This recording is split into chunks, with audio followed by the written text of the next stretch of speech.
Umkhakha wezomculo kuleli uphinde wahlabeka ngemumva kokuwa kwelinye lamasosha alo aka abaculi eThekwini babhonga emswaneni endaweni lapho aka nomngani wakhe uThebelo Mtswane bebulewe khona bakhumbula isosha labo nomlingani indimeni umculo.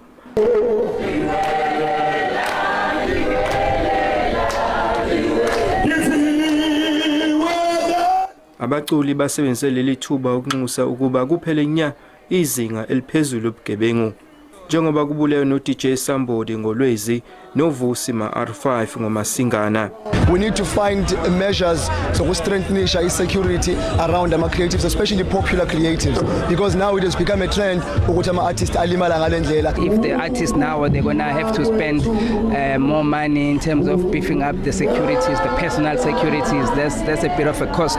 You know, I think government needs to do better in terms of making sure that our streets are safe. Besizela njengamaciko aseThekwini sizoma kule ndawo njengoba kunalezi zinto ezishiwo eziningi eziko social media ukuthi asihambisani nazo siyazwelana kakhulu nomndeni. Iphathimandla zithi ikhona imizamo yokunqanda ubugebengu nokuqinisa ezokuphepha emphakathini. Okunye sokuqinisekisa ukuphepha kwabantu ngoba njengamanje sithenge ama body cameras for Metropolis, siyaqhubeka nokufaka ama CCTV cameras azokwazi ukulinkwa nama operations amaphoyisa. Uphenyo oluqhutshwa ithimba lamaphoyisa aphenya ubugebengu obuhleliwe luyaqhubeka. Izindaba za SABC nginguVusi Khumalo eThekwini.